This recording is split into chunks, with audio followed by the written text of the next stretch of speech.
So Gena and Andrea, Gena Horiatis and Andrea Weule, I'm really excited that you guys are joining us today. Thanks for joining us on the Ultimate Edge webinar series.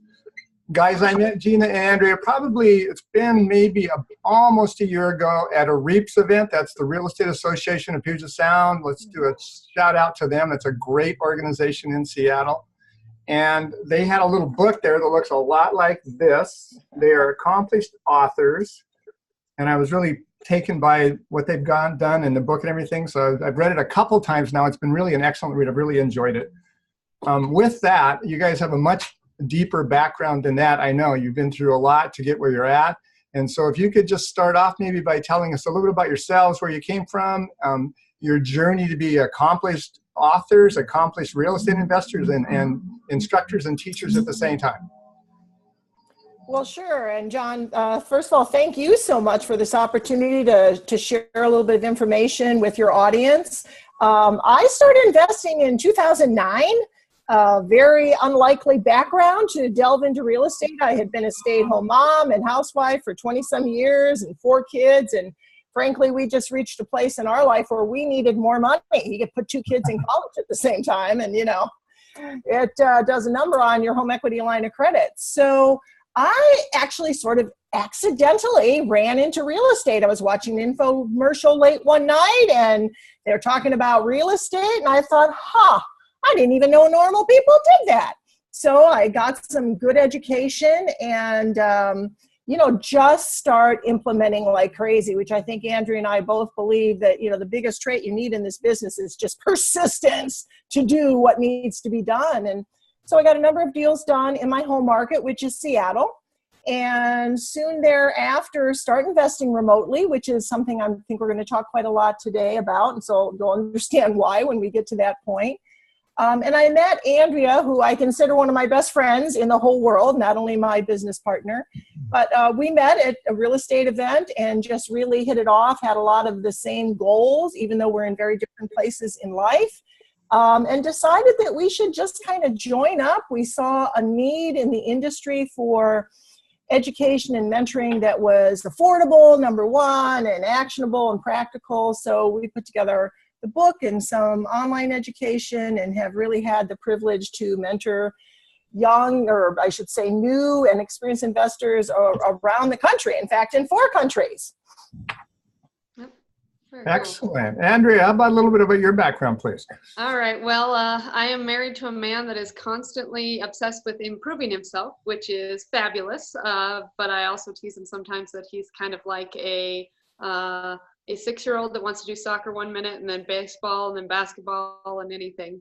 But at one point he went through a phase where he's talking about how we should plan for retirement and growth that way. And he had read one of the Carnegie books that talked about how most millionaires made their wealth through real estate. And frankly, if we're going to be millionaires, we got to do what millionaires do. So we decided to start investing in real estate. I think in the first, this is back in 2006, I'd say in that first year to 2 years, we made every single mistake humanly possible, which is where it comes down to where education is so important. Taking advice from somebody that will benefit from your decision is probably a questionable thing to do. We then went on and paid an insane amount of money for education. My husband and I are just in real estate investing training alone. We're up in the almost $200,000 worth of education. Wow. I belong to mastermind groups that cost $25,000 a year, things like that. So we truly believe that education is exceptionally important to be successful. Gone on and done just about every strategy, fix and flips, lease options, a whole bunch of different wholesales, hold 23 rentals, really have done a lot with private money, IRAs, kind of anything that you can think of. We've kind of dabbled in it, and we've picked out a few strategies that we truly like and work them. And I've been blessed enough to have left my traditional job about 6.5 years ago and run our real estate business full time, get to travel all over the place and be around to keep my thumb on my teenage son. So. Well, your book is really good, ladies, in regards to outlining some deals, both good and bad, that you both have been through and learned from. And Andrea, you're talking about how expensive the school of hard knocks can be when you're out there really learning before you know what you're doing, kind of thing. So tell the audience here, we'll get to the good stuff in just a bit, but tell us a couple of deals that were challenging that maybe you kind of thought twice about whether you should be doing this for a living. Maybe you wanted to quit. Maybe what were a couple of the tough ones that you want to maybe tell us about and tell us what you learned from them? Oh, so I'd say two deals that I can definitely think of right out of the gate. One was a deal that we did in Chicago, which Gena can tell you a whole story about doing a deal in Chicago too. So there's not necessarily anything wrong with Chicago. No, I think there is. It comes down to you have to have the absolute right people on the team. It was a fix and flip that just dealing with the city, contractors, all the different bases that were required to get a job remodeled there. I mean, this was a deal that should have been a home run. It was a deal where the house fixed up was worth well over $200,000. We managed to get it under contract at $75,000. It needed a fair amount of work, but that's a great spread right there. Well, we found out there was a demolition lien with the city, so we negotiated again further and got it for $47,500. Wow. So for like less than 25 cents on the dollar, we locked up this deal. How can you not win on it? Well, 15 months later, we finally sold the house and we ended up making about $20,000. And I broke down about the dollars per hour I made working on this deal, and I think I made about $1.75 an hour on it. So we still didn't lose, but I'm telling you, I lost a lot of time in my life on that one. So again, I think having the right project manager or individual people on my team that was more experienced working with contractors or the city would have saved me a ton. So your team members is a key lesson there. And another one, a similar story. We've had some deals that we got in Pennsylvania, 2 duplexes and a triplex, properties that were, great, had all the potential of going well. But the people that we bought the properties from also agreed to property manage them for me. And as much as they were good about finding deals, they were horrible property managers. Never let us know about notices, never let us know about, never followed up with tenants when they didn't pay the rent, all kinds of issues there where it just was like, why are these properties costing us money? Like there's no way that they should be costing us money. And by the time we finally wised up to realizing we had the wrong management in place, about a year had gone by and all kinds of different fees and issues and the wrong tenants and all that had kind of piled up, that we finally found an absolutely fabulous property manager, but it took almost another year after that to get things cleaned up, the properties cleaned up, get the right tenants in place, and kind of get ourselves on track. So again, goes back to having the right players on your team, which is absolutely key. So Andrew, before we move to Gena, were you thinking on those 2 deals like, okay, maybe this is it and I'm not going to do this anymore, or what got you through it? I don't think I've ever thought that, because I truly believe that a lot of times why businesses, whether it's real estate or anything else, fail is when it gets tough, people aren't willing to dig deep and push through the pain. It's like going for a run when you're about to die. Okay. Just run another 3 blocks, and you know what? That side ache slowly subsides and you almost kind of get numb. And that's what I kind of need to do is on both of those situations is work through it and keep pushing them through. I mean, the numbers were there. They made sense. I just, had to reevaluate and realize I needed to do a little bit more groundwork maybe up front, or be more educated in especially new markets as I'm diving into them. Good. Well, before we dive into new markets and remote, Gena, a little bit about your experience. Sure. Well, I'm going to tell you about Chicago too, because I'm never going to do anything there again but eat pizza, which is really good. But yeah, so, and I learned so many lessons from this one. One is you got to make your own decisions based on your business criteria. I got more or less persuaded to go into the Chicago market by a friend of mine who wanted me to train her on being an investor, right? And so therefore we were going to do a deal together, and we found a deal, and I used my private money lender, and then it came to the point of hiring a contractor.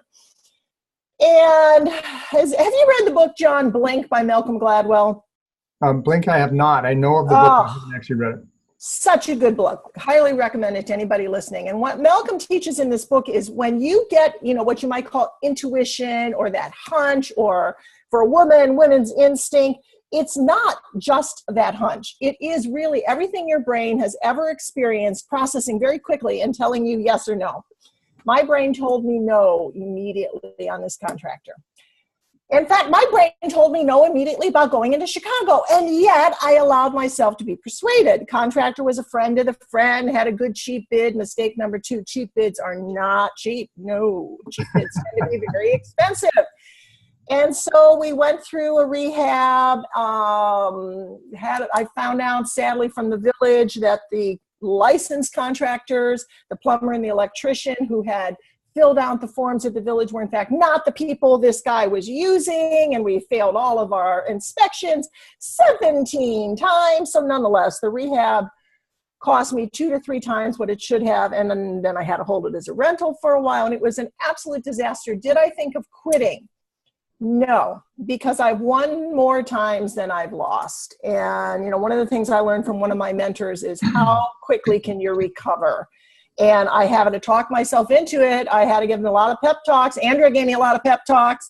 But, you know, you get to the other side and it takes you a little while to say, okay, lesson learned, lesson learned, lesson learned. Let's move on. But that's what I had to do.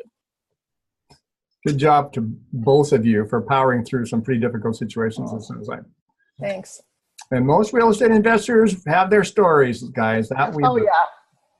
So the main topic of this particular presentation is remote investing. And the first thing you could do, ladies, is define what remote real estate investing is for us. You know, for me, I'd say remote investing is just advancing beyond your own backyard. So I live in Denver. So some people would even say Colorado Springs is remote. It's only an hour away. To me, that's not necessarily remote. It's almost a suburb. So it's really somewhere that you're not going to be able to drive to during the day. You know, you're not going to be able to stop by the project. I mean, honestly, if I had a project in the Springs, I could drive down there every other day. So remote is kind of taking your strategy and out into a different market. And I would say remote investing, this is one thing Gena and I talked about a lot. Yes, we're promoting remote investing, but remote investing isn't for everybody. The whole reason why you advance to remote investing is for 2 reasons. Number one, let's say you've created such a huge wholesale machine where you're at and you need to spread out. You need a bigger market to do more deals. That might be a reason, you know, where you've outgrown your current market. The second reason is to do something that, a strategy that your market doesn't support. So like I said, I'm in Denver. It's a high price market. The average home price is in the 400s here. Gena, and you are in Seattle. I know there's a lot of people from Hawaii. Obviously, home prices are insane there. So it makes it very difficult without a lot of excess cash to cash flow on a rental. So sometimes expanding into a market where you can invest, where you can create passive income may work in a high price market, or if you're in a low price market, you know, it doesn't make sense to do a fix and flip on a house that the most it's going to sell for is about 80,000 if you got to put 40,000 into it. So it's filling either a need, something that's missing to increase your strategy, or 2, you know, if you've outgrown your current market and need more marketplace to play in. Okay, Gena, you want to add to that? Yeah, I think, Andrea, of course, that was very well put. And, you know, for me, you have to go back to what is your personal business goal with investing. For me, my personal goal, once I figured it out, and by the way, I don't think we know actually our goals right away, as strange as that seems. So, you know, we all jump into real estate because I want to make money. Yeah, I want to have freedom. Yeah. Well, why and how, you know? And how much? And so what I realized, you know, because I was in my 50s when I started, is I really wanted to create passive income. So I wanted the largest return possible with the smallest amount of cash inlay as possible. Now, there are people who happily hold rental properties in my greater Seattle market, but they're either being highly creative, you know, like special use. So you're renting out each bedroom or something like that so that you can cash flow. Or really, there's a lot of speculating going on. You know, I'm going to hold this rental. I might eke out $50, $100 a month, and I'm going to sell it in a few years and make a bundle on the return at that point. That wasn't what I wanted. I wanted, again, the most money now with the least inlay. And so that's not going to work locally for me. So I had to go explore other markets where I could purchase a house. You know, my first couple of deals that I did in Seattle, and now that was back in 2009, so it was under $200,000 to purchase. Now it's going to be well over 200 in a modest neighborhood. And, you know, I could rent, let's say a house I bought for 170 and I put 30 in it to get ready to rent. So I was in it for 200,000. I was renting that for 1,700 bucks. I started exploring markets in suburbs of Cleveland and later suburbs of Detroit, where at that time I could buy a house for 40. Now it's more like 70. And I could put 15 or 20 in it and rent that house for 1,000. So I could far increase the amount of money and the number of properties I could buy by going remotely. So to me, it just made perfect sense. And the beautiful thing for me with rentals, with my goal is, you know, the market does this. Can you see my hand? Yeah. Okay. And so we've been doing this, right? Well, when it drops again on my rentals, I honestly don't care because my goal isn't really the equity growth. It is the return on the money. So with the value of the home goes down, the rent won't go down. In fact, it'll probably keep increasing. All right. So what I hear from you both is cheaper properties and cash flow are certainly some things you get out of remote investing. Now that let me just open this up. I know you guys want to chat about it. There's lots of challenges involved with remote investing. Let's tackle that and guide us through this, how you see it and how you go about it, and what have you learned that you can tell us? And I know you know a lot. Well, you know, I think there's two phases. Number one is selecting your market, and number two is developing a team that you can trust. And I think a lot of people select a market for maybe okay reasons, and we can talk about what are some factors you should check. But then they go and they buy a property before they have the team. So all of a sudden they've got a home and they don't have a contractor. So they're holding it and doing nothing. And then they finally get it renovated and they don't have a property management team. And so they kind of get the horse, is it the cart before the horse, or the horse? I guess it's the cart before the horse, right? So, you know, first challenge, as I said, is selecting the market. Andrea, do you want to address that? Yeah, I definitely think picking a market is very, very huge in determining what's going to make sense for you. You know, I read an article the other day that a student that I has had before for coaching had sent to me about how Indianapolis is the best rental market out there. So they were thinking about getting into Indianapolis.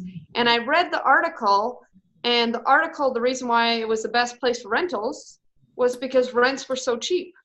Oh. And I was like, no, I think you're missing something here. You want the prices to be low and the rents to be high. So because there's so many rentals there, there's lots of opportunities, which I then help relay to say, you know, you're probably going to get tenants that move out every single year. You're not going to get the renewed leases and things like that. Mm-hmm. So again, not only is there not going to be a lot of cash flow, it's not necessarily the best market. So you want a market that, number one, has a solid economy. So, you know, that there is more than maybe one industry there, a university, maybe the state capital, a couple different businesses. I always take a market like Minneapolis. Minneapolis is a very nice enough city, but it wouldn't seem like all that sexy of a city. But it is headquarters to all kinds of major companies. Target is headquartered there.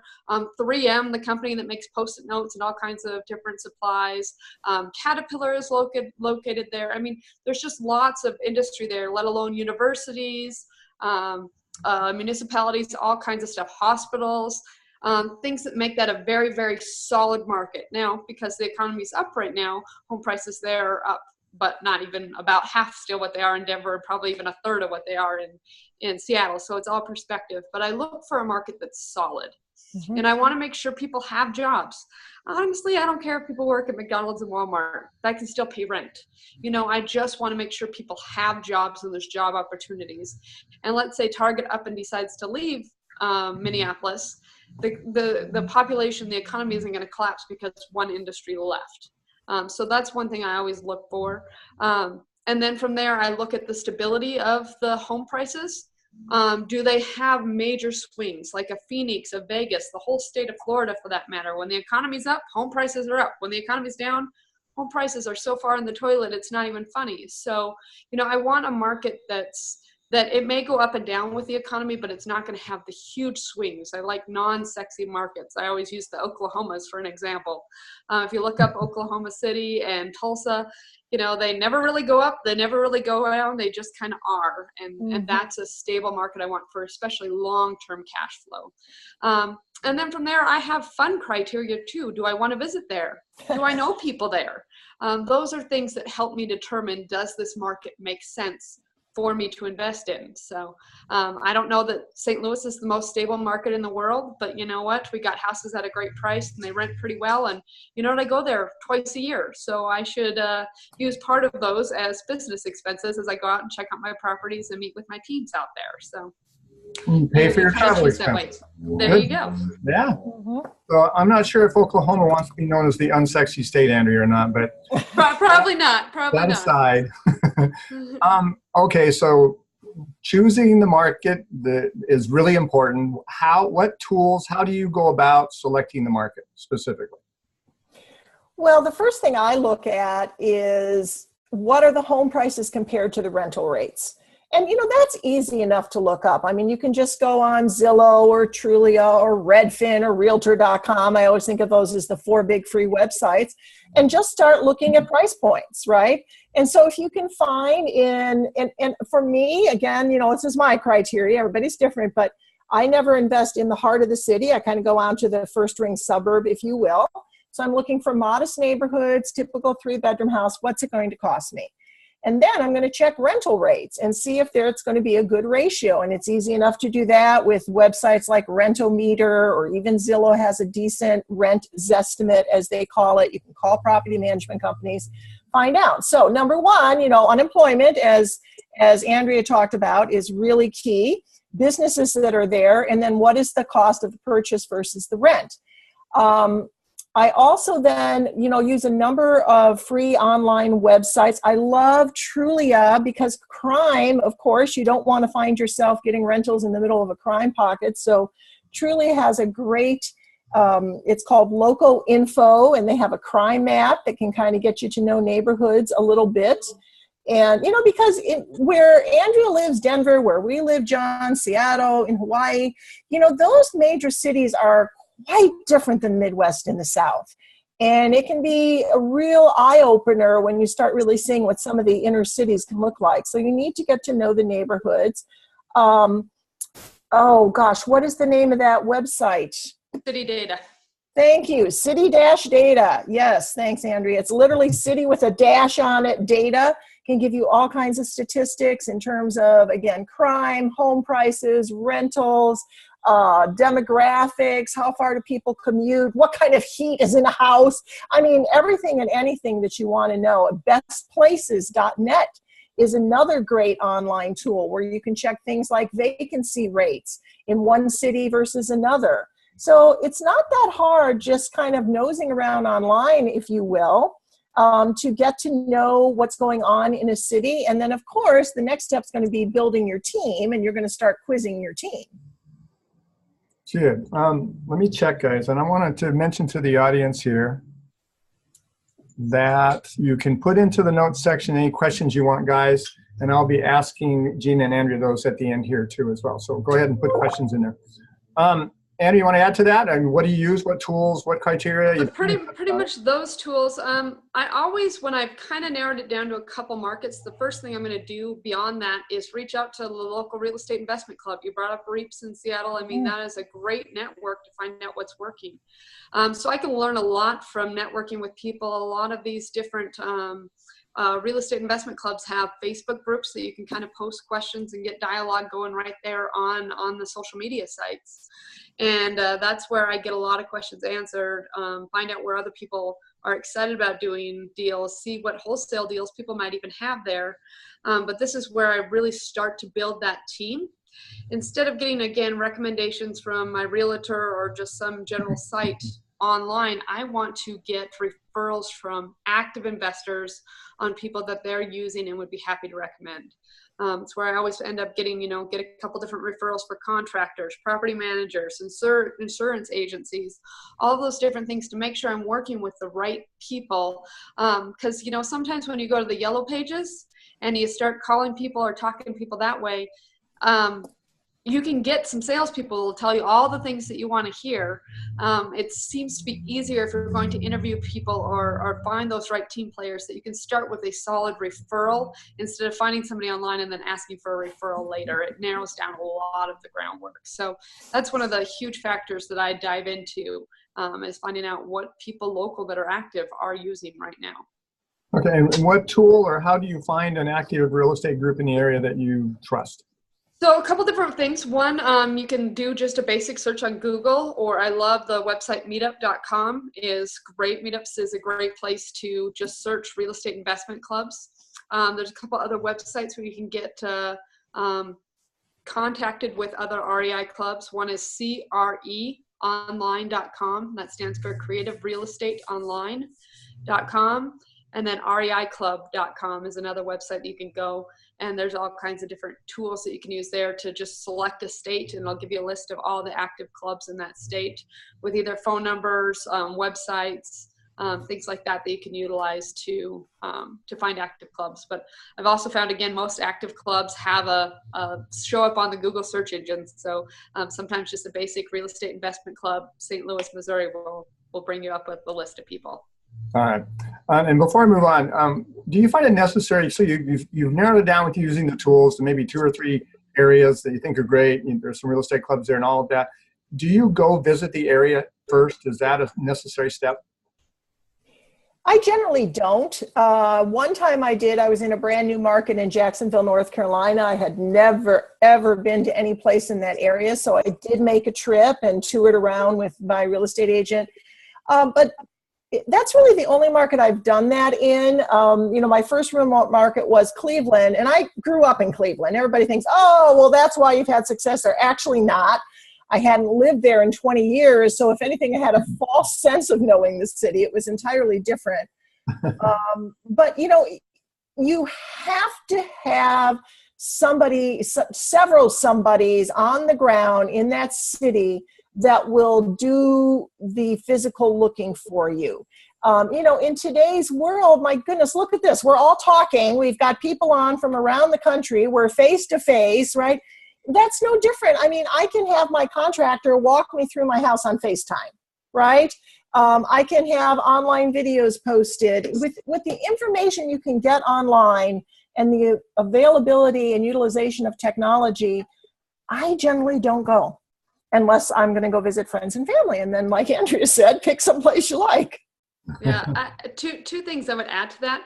One, kind of just based on both Gena's and my stories of things that didn't necessarily work out.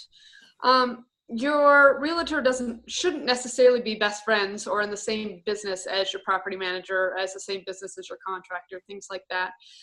It helps hold that accountability if their feelings aren't going to be hurt, or it's not going to affect their relationship by them holding the other person accountable. So that's one huge thing. Also, I don't think it's a bad idea to go visit the place. I would say I would be ready to pull the trigger on something before you do. And the reason why I say that is whenever somebody plans something, books something like that, they kind of quit working until then.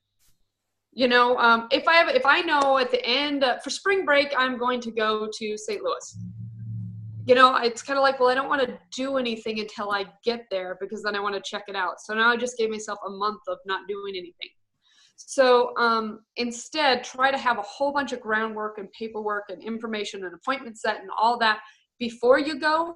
Because again, just going, I'm going to check it out and then I'm going to decide, really just allows you to hit the pause button on your success. And I don't want people to delay moving forward just to go visit it. But again, I have properties. I mean, those properties, honestly, in Pennsylvania, I've still never been to that area of Pennsylvania. And now that I have the right people in place, I'm doing great. So, right. And to piggyback on that a little bit, because I think that's really good wisdom. If you're going to go visit a market before you have any project going, or certainly at least are ready to pull the trigger, what are you really seeing? You're seeing nothing. You're driving around neighborhoods mindlessly. You haven't tested out the agent. You haven't tested out the contractor. I think there's far more benefit in going once you have a project started even, because now I can see what kind of work my contractor is doing. So I think the first time I went to Cleveland after starting investing there, I had 4 houses. And then I could go and kind of evaluate and get rid of one contractor and bring in another. Okay, so 2 questions, and you can kind of wrap them both together, maybe not. One is, what are the basic metrics that you use? You're looking for houses to cash flow, I get that. But is there a particular metric you use on that? Like 12% of the overall purchase price needs to be the rent or something like that? I don't even look at a deal unless it's at least the rent every single month is 1% of the purchase price, the all-in price. So again, in Gena's example in Cleveland, she bought it for $70,000. It'll rent for $1,000. Great, that works. And again, it sometimes actually has to be being greater than 1%, because as you go to the Midwest and East Coast, where home prices are cheaper, taxes are often a lot higher. Which is something that you definitely need to take into consideration. So I don't actually even look at a deal unless it at least initially meets the 1% rule. I figure it just eliminates me spending too much time. From there, I do an actual breakdown of what is going to be my monthly cash flow, and then what is going to be my return on investment annually based on that. So again, is something as simple as, what is my rent every month minus taxes, insurance, property management, HOA fees, any utilities I have to pay, vacancy and maintenance, and then depending on if it's a cash investment or a mortgage investment, what will be my principal and interest. And I personally, with a mortgage in place, need at least $200 a month. Preferably, I prefer $250 to $400 a month with a mortgage in place. And then, depending on what that ratio is, you add that, you get that monthly cash flow, you multiply it by 12 to get your net annual income, and divide that by your total investment. So again, it just depends on what your needs for that investment is, which again goes back to that very first question Gena brought up, is what strategy are you trying to do? If you're trying to just get cash flow every single month, cash flow is your most important thing. If you're looking for a good return on your investment, then you want to make sure that you're maybe putting as little money as possible and growing that money as quickly as possible. So your return on investment might be more important than actual income every month. So just kind of figuring that out. I mean, a lot of people, as Gena said, even in the Seattle market that are doing rentals there, they're not worried about cash flow or a return on investment because they're really not getting either, but they're banking on appreciation, because you know what, houses in Seattle, especially in decent neighborhoods, are going to continue to go up in value. So it depends that way. But I always say, instead of wasting my time, if somebody sends me a house here in Denver and they say, oh, you can get it for, this is a great deal, you can get it for $325, which in Denver, a decent house at $325 is a great deal, but it's only going to rent for $2,000 a month. I don't even have to do the math on it. I know it doesn't make sense in a cash flow return on investment sense. Was that too much? No, that's great. That's exactly what we're looking for, ladies. Okay, good. No, I do it exactly the same as Andrea. It's always interesting though, because there's no one right way, but, and here's just kind of a cool thing to sort of demonstrate that. Andrea is younger enough than me that she could be my daughter. I don't like to admit that out loud, but she could be, right? So, she and her husband, when they buy their rental homes, and they're so smart at where they are in life to get all of these rental homes lined up for their retirement, they're going to be well set. So they go in, they buy a house, they have previously identified a local community bank that will do a no-season refinance, so they can pull that money back out, most of it, keep that couple hundred a month cash flow, and buy another house, right? So that's fantastic because they're growing the inventory of homes. They're being very smart about the refinance and all that. I don't do that. I almost always buy a house for cash, either with self-directed IRA money, maybe money I have from a flip, a lot of times private money, whatever the case may be, and I keep it paid for. And there are many, many investors who think I'm absolutely crazy. Your money's not working for you. Why are you leaving your money in there, Gena? Well, because I'm netting $500, $600, $700 a month on a house, And I don't need too many houses paid for to have a comfortable living just on the rent. So although we run our numbers the same, we have a different goal and a different sort of end result as to what we're doing with that rental. I can clearly see why you guys are a good team teaching this kind of stuff. Believe me, that's good. Okay, so let's move forward. You've identified the area. You've run some numbers on houses. You might tell us exactly how you found the particular houses you ran the numbers on, and then walk us through the steps of actually purchasing the home. Sure. When it comes to, like, I'll let Gena kind of go through the numbers since I kind of did that before. Just finding deals, honestly, starting to do those connections with the REI clubs is a great way to start finding deals. Find a realtor that's willing to send you deals. Find wholesalers that are sending you deals that know what your criteria is, so you don't have to do all the groundwork. And that works great if you're doing rentals or flips. But sometimes if you're going to do wholesaling, you might have to get a little bit more creative in a remote market. You might need to do mailings, start doing ads on Craigslist, maybe hire people to put out signs via Craigslist. Do different things like that to start generating new leads that everybody else maybe isn't getting, but that you can still do from remote by, again, sending letters or doing different things that way. But again, having a good realtor that's consistently sending you listings, and beyond that, willing to make the aggressive offers that you're probably going to need to make is huge. And I always say, don't ever forget to use other wholesalers to bring you deals. You never know what kind of a deal somebody can bring you. Let them make those 25, 30 offers to find the perfect deal. And all you have to do is say yes if they bring you one that fits your criteria. And if it doesn't fit your criteria, it didn't actually cost you a thing. So again, utilizing that network and making sure you're working with the right people that are going to help you out. Yeah, absolutely. In my Cleveland market, so I'm primarily in two markets, again, mostly Cleveland and Detroit. And in Cleveland, I've gotten most of my deals from my real estate agent. I have bought a couple deals from auction. My agent will go to live auctions on my behalf. I have bought deals on commercial auction sites like auction.com. There's nationwide wholesalers. There was a company called Econo Homes. I bought some houses in Cleveland from there.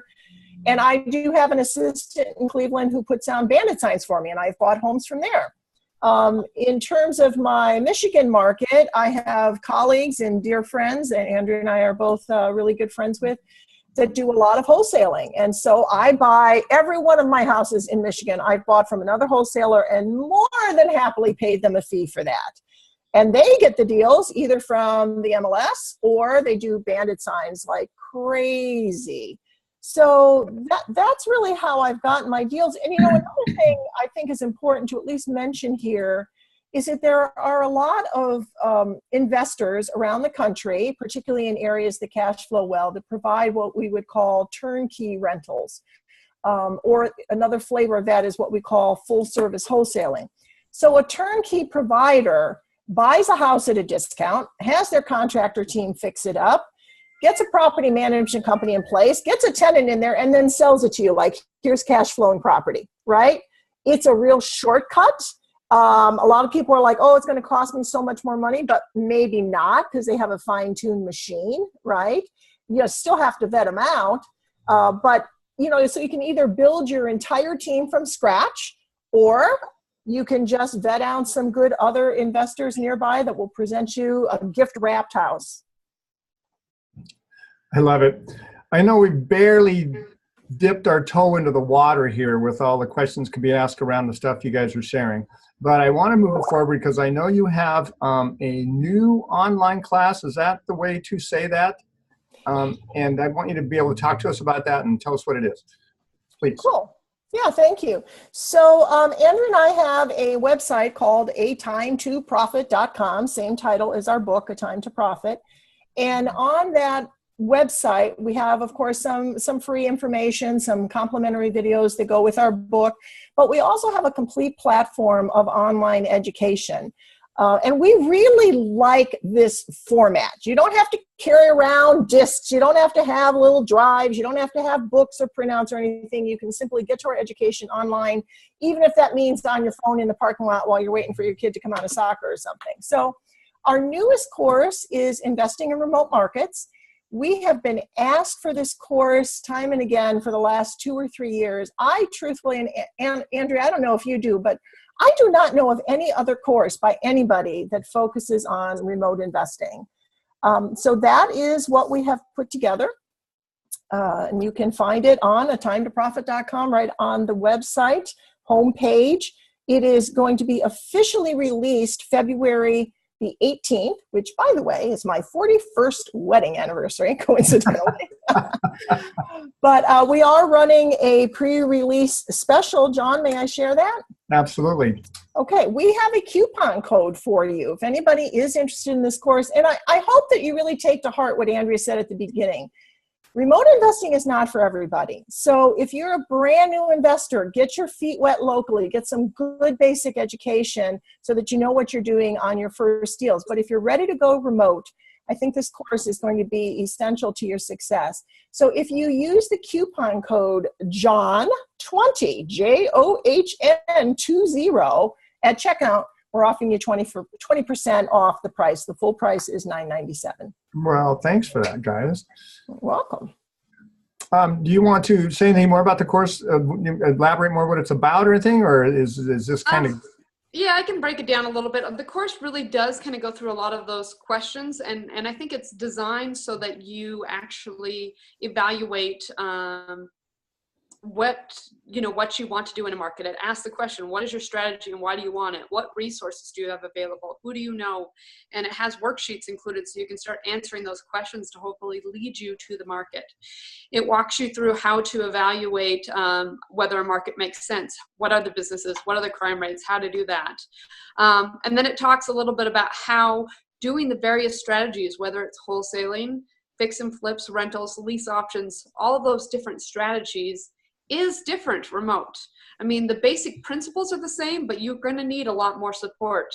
How to build that team, how to evaluate that team, and to ensure that you are successful. So it kind of is more of a workshop designed online course of taking you through step by step of what you need to do to decide on a market, pick a market, build your team in that market, and then work the strategy that you chose in that market.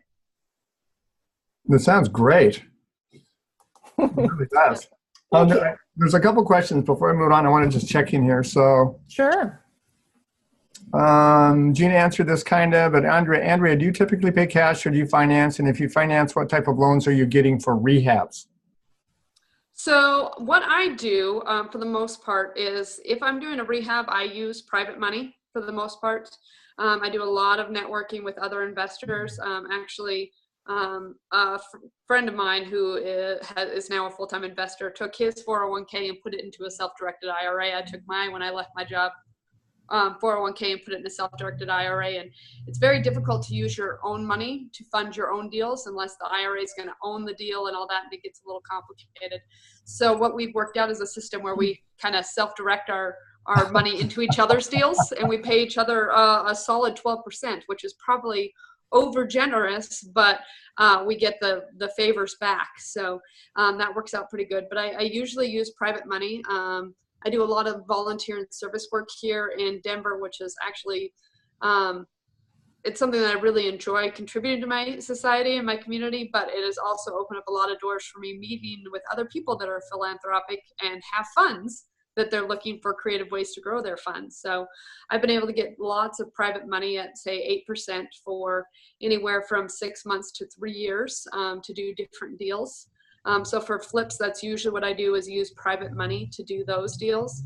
When it comes to doing rentals, I'll use either cash or private money to initially buy the house, get it fixed up, and then get a tenant in place. And then Gena mentioned what I do is then go work with a small local bank to do a cash out refinance. And most small local banks don't necessarily follow the same rules because they're going to hold the loan in-house. It's not going to be repackaged and sold to Wells Fargo or Bank of America. So sometimes the interest rate's about 1 point higher, but they're commercial loans, so I have less limitations on the number of loans that I can have. So I usually do a refinance on those where I can take a lot of my money out because it's based on the appraised value now of this fixed up and cash flowing property instead of my purchase price, which is pretty nice. I've used a lot of hard money over the years too. As long as it's for 6 months or less, I think it's a great strategy to get your deal started, as long as the numbers make sense. And it's a great way for me to invest in markets. I do use my own cash here and there. I just try not to over leverage ourselves that way. I find banks are a lot happier to let me leave my money sitting in a bank account and to lend me money as long as they know I have money sitting there. So I try to be as creative as possible. I mean, honestly, I've done some crazy deals when it comes to properties. I did one deal where I put no money down and then did a cash out refinance, which was pretty interesting. I found a seller that had a house, and I did a contract for deed, meaning they turned over the property into my name, and they kind of seller financed it with no payments, with a balloon payment at 90 days, which gave me enough time to go in and get it fixed up, get a tenant in place. And then I went to the bank and refinanced it on a property that I actually hadn't put any money down on. When I refinanced it, I still had to put down about $6,000 to cover closing costs and a little bit of the down payment. But it was a pretty slick deal to not have to put down money up front to do the cash out refinance. So there's tons of creative things you can do. That's again where my husband comes in. He throws a bunch of crazy ideas out, and I always tell him no. And then spent about 2 weeks letting it simmer in the back of my brain, and I'm like, hey, maybe we can make this work. So, yep, be creative. Be creative. What percentage of the homes you buy, ladies, remotely are fixers to start with? Is that what you're looking for, a cheap property because it's got some kind of distress situation? Yeah, definitely. I think as an investor, it's very hard to get a house that's move-in ready. For me, even as a rental, because I want equity. The reason I say it's hard is I want equity in my rentals. It doesn't have to be huge, but I do still want equity when I buy it. And I think the best way to achieve that is getting a fixer. Absolutely. Yeah, and I'd say, I mean, especially the last handful of years, I mean, the reason why the economy's up so high is for at least 4 years there, people couldn't qualify for loans. Right. They weren't lending, and so there was this pent up demand of people that wanted to get to their next house or buy a house or things like that weren't able to for years. That I say all the time that honestly, as an investor, your biggest competition right now is not necessarily other investors, it's retail buyers. And if a house is for the most part livable, it just needs paint and carpet, sometimes a retail buyer is happy to buy that and put in, new carpet and paint themselves. That's not a big deal. Whereas if you might have to do a few more things to the property to add value, number one, all of a sudden the number of people looking at that house, that buying population shrinks greatly, which is what allows you to get a good deal. And the good deal, I mean, you always make money when you buy. So make money on the buy. That's right. Yep. All right, ladies, we've been chatting for a while. Let me check on questions here. So, Gena, do you buy properties in different countries, did you mention? No, both of us have mentored students in different countries in terms of how to invest in the U.S., but no, I only have bought in the U.S. Okay, got it. I'd say one of the biggest limitations in investing in other countries is not knowing how the government will handle it. Again, I know a lot of people that want to invest in Caribbean and Mexico and places like that, and it sounds wonderful and tropical, but you'd want to make sure, number one, that the government is stable enough, and number two, ensure that as a foreign citizen, you have rights to actually own things that the government wouldn't come and just take it away. So just cautionary tales for why I've less explored. And then you go to more solid countries, maybe that are more stable, like a Britain or Canada or places like that. A lot of their housing things or loans are regulated greatly by the government, which makes it very difficult to get the cheap deals because there's less volatility. And volatility, as much as it's a bad thing, it's actually a great thing too, for those that are smart enough to make money by riding the market. Very good. All right. So if you could tell us again how to get a hold of you, if anybody wants to reach out and chat with you directly or ask questions about your course or whatever the case may be, and tell us again the website and tell us again the code for the course, please. Absolutely. So our website is atimetoprofit.com, atimetoprofit.com. Right on the home page, or actually there's a tab that says education. That's where you will find the various course offerings. The new course, once again, is investing in remote markets. You can see our full curriculum on the website, though. If you use the coupon code during the checkout process of JOHN20, JOHN20, we will give you 20% off the course. We also have a pretty active Facebook page. We do quite a lot of Facebook Lives. We have a good community in there. You can ask us questions there. The Facebook page is, not surprisingly, A Time to Profit. And if you want to reach us via email, we will get emails forwarded to us from info@atimetoprofit.com. Very good. I want to thank you for making that offer to our audience. We appreciate it very much for the discount there. You're welcome. Ladies, anything else you want to add at the end here? You know, John, I would love to address this one question that I saw come up from Kelly, if you don't mind. Do we have just a moment or two? Glad you're watching them. Yeah, Kelly had asked, she said that she's 53, she's an empty nester, and can she really do this? And I got to tell you, Kelly, I was nearly exactly your age. I was 54 when I started, hadn't been in the business world, as I already indicated, in 20 years. And for me, as much as, of course, the money and the passive income has been rewarding and all of that, I have so enjoyed becoming a real estate investor because it allowed me to reinvent myself and use a different part of my intellect and my brain that had been dormant for quite some time, if you will.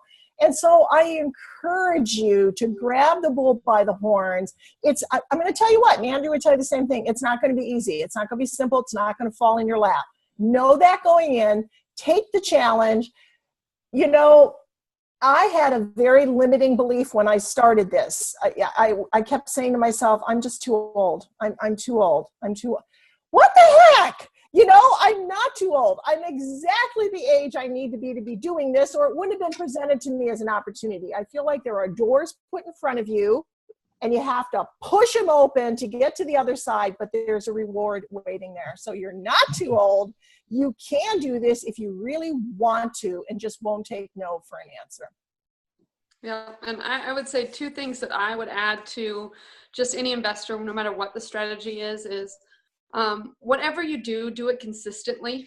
Don't try it once and not get the greatest results and then give up on it, because that's not how things work.